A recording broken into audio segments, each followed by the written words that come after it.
What's going on, you guys? It's your boy Patrick, aka Addicted to Combat, back for another week of Best Bets and Props, where I go over all of my bets that I have placed for this weekend's card, which is UFC Vegas 62. Alexa Grasso taking on Viviane Araujo at women's flyweight. A very fun fight, just like the last women's card we had at UFC Vegas 61 a couple weeks back.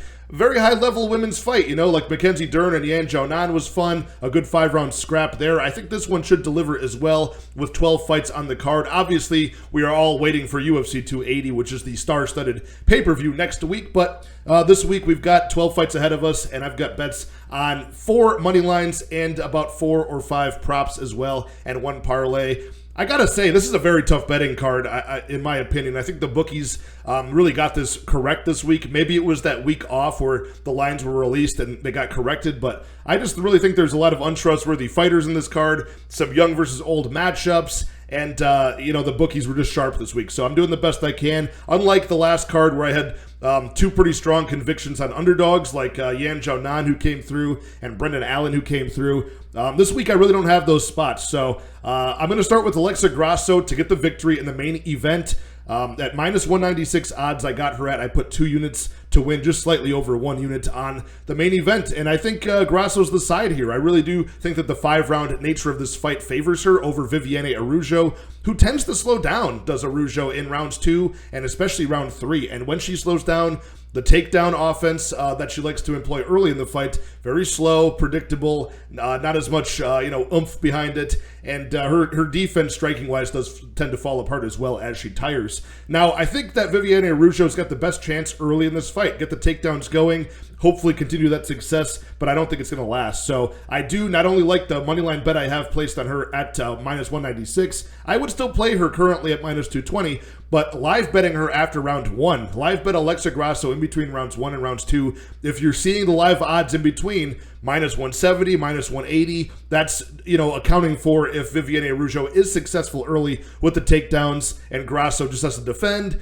and then work her way back into the fight. You could get a good discount, and I think Grasso will take over as this fight goes late. So Grasso, I think, has the kickboxing advantage on the feet, and especially close-up boxing. At boxing range, a lot of girls have given Viviane Araujo trouble. Andrea Lee, Jessica Ai, girls that are, I think much worse than Alexa Grasso have given her trouble at boxing range. So coming off of Grasso's first and only submission win in her last fight, I think that bodes well for her against primarily a jiu-jitsu first fighter in Viviane Araujo. That was her first martial art. So to see Grasso, the younger fighter here, improving those aspects of her mixed martial arts game, I like that a lot in the main event. Up next, third fight, I think the featured fight on the main card, Askar Askarov to get the victory over Brandon Royval. Minus 235 on the money line. I got this at 2.35 units to win 1. I like Askarov here. He's 14 wins, 1 loss, 1 draw. And he's coming off of his first professional loss, earlier this year against Kai Kara-France, who had the perfect fight, after round 1. Kai Kara-France came back in round 2 and rounds 3. More effective striking and was able to defend submissions from Askarov and defend the takedowns. Now, that was a good game plan. I don't think Brandon Royval is that type of guy who can mirror that game plan of Kai Kara-France. You see in all of Royval's losses in the UFC, both of them, he's been finished in both, 1 by strikes, 1 by submission. Both of those he was controlled on the mat. And, with that 39% takedown defense from Royval, he's got a very free-flowing, creative striking. And, that's kind of his advantage in a lot of fights. He's very unorthodox and creative, but a lot of those give his opponents opportunities to take him down, and they sure have taken advantage of it. And you better believe Askarov is going to take advantage of that as well with that combat sambo style. Heavy wrestling, top pressure, and really good striking does Askarov have as well. So give me Askarov here pretty confidently. I think his strength fits into the weakness of Brandon Royval. So kind of similarly to the next fight, I've got a moneyline bet on Mana Martinez to win over Brandon Davis. Minus 152 for Martinez on the money line, 1.52 units to win 1. And this is another case like I just mentioned in the last fight. Martinez's strength fits into the weakness of Brandon Davis, in my opinion. Martinez, the more powerful striker. Davis coming off of that knockout loss. And it's just a speed difference as well. Martinez has just really got power, especially in that lead left hook. But you're looking at a guy who, Brandon Davis was cut from the UFC. He came back in his first fight in his second stint after some regional scene wins. Got knocked out in round 1, looking very, very terrible and slow to react against Dana Bakary. Now he's taken another layoff, had a couple surgeries on his knee. I just really don't think it bodes well for Brendan Davis here. So give me Martinez pretty confidently. I think he's pretty live for a finish here as well. But the money line is good enough at minus 152. Next up, the last money line I have. This is a hotly contested fight on the MMA Twitter, MMA YouTube space here. Nick Maximov to get the victory over Jacob Malkoun. I've got 1.36 units to win 1 at minus 136 on the money line. That started off high. The line has tightened up. Money's coming in on Malkoun as an underdog.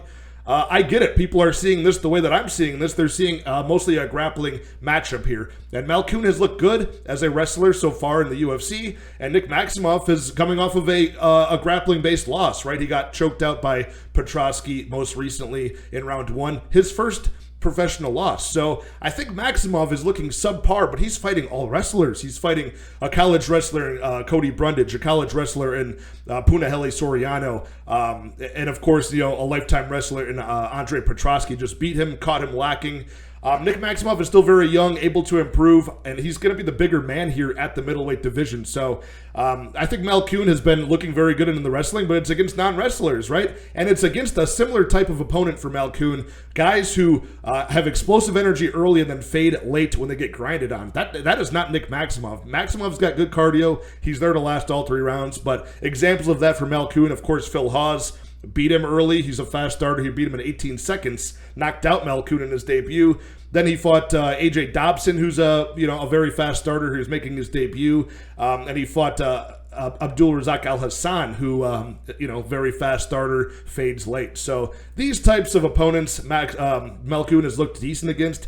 But I think Maximov's going to have the size advantage, the technical wrestling, and BJJ advantage. And I favor him on the feet as well. So give me Maximov pretty confidently here. I think he's live even to get a submission victory. But I think more often than not, this does see the judges' scorecards. But that's my last money line on Maximov. Sort of a money line here. We're going to get into some props, but this is basically what I consider to be Duško Todorovic's money line, which is Duško Todorovic to beat Jordan Wright inside the distance at minus 150. I put 1.5 units on that to win 1. We all know the story about this fight. It's kind of kill or be killed. 2 guys that we think are defensively lacking in Duško Todorovic and Jordan Wright. Jordan Wright has never been past, he's never been to a scorecard in his life, never been to a third round, never been past like the 6.5 minute mark. So I like Duško here to win, get it done inside the distance by knockout, most likely. Probably a ground and pound finish for Duško Todorovic. Pretty confident in that bet. Tatsuro Taira versus CJ Vergara. This is the under 2.5 in that fight at plus 170, and I have the fight doesn't go to decision in this fight at plus 130. I've split those for 0.75 units apiece, and this is mostly a confident bet on Tatsuro Taira to get the submission victory here. Get the job done inside the distance. He does have decent strike selection and accuracy as well. He's clubbed and subbed a few people before. CJ Vergara is a guy with finishing potential as well, though. So I don't want to count out the grittier, 31-year-old guy who's actually been working his way back into fights that he's started to lose. He might not look the best in round 1. He works his way back into the fight in rounds 2 and 3 with just relentless pace and pressure. So that could play a factor in this fight, and it could lead to a finish for CJ Vergara, who has 6 out of his 10 wins as knockouts. Tatsuro Taira has finished 8 of his 11 wins for the undefeated 11-0 22-year-old prospect in Taira, who I'm very high on. I think Taira should get this done. I'm playing the high plus money at plus 170 under 2.5.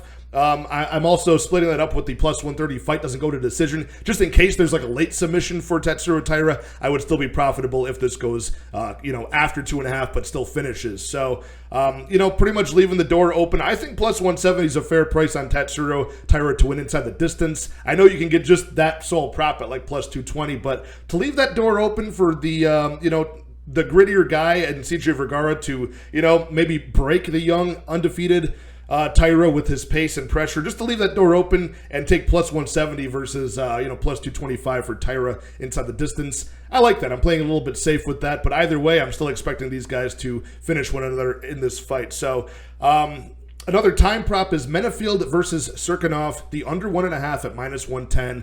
A lot of people are playing this. I'm one of them. The math speaks for itself here. 1.1 units to win 1 unit on that prop. And look, the math I'm talking about is 11 out of 15 fights for Menefield have ended under 1.5.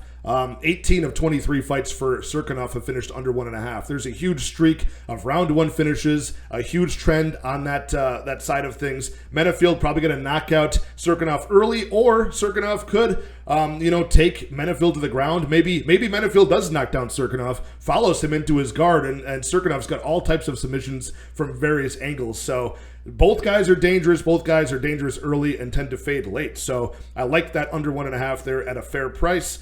And finally, I've got a parlay between Victor Henry's money line to beat the 40-year-old Asuncao, who's had a sharp decline, plus the Jordan Wright Dushko Todorovic fight does not go to decision, and the Menefield Serkinov fight does not go to decision. So even if those fights that I mentioned do not, end under 1.5 like their line is set at, just fight does not go to decision for those 2 likely fights I don't see going to the scorecards, with a very likely confident pick of the week in Victor Henry. That goes to plus 108 odds for the parlay. I put 1 unit on that to win 1.08. So there you have it, you guys. Just a little bit of diversity in the betting this week. Spots that I liked. Nothing I felt too confident in hammering. And in fact, if you watch my stream that I did with Liam Picks Fights last night, I actually ended up I had a bet on Jonathan Martinez to beat Cub Swanson. I wanted everything, I talked to Gordo Gambles on the stream last night. I talked to my guy Liam Picks Fights. I was trying to have them both kind of talk me off of that bet,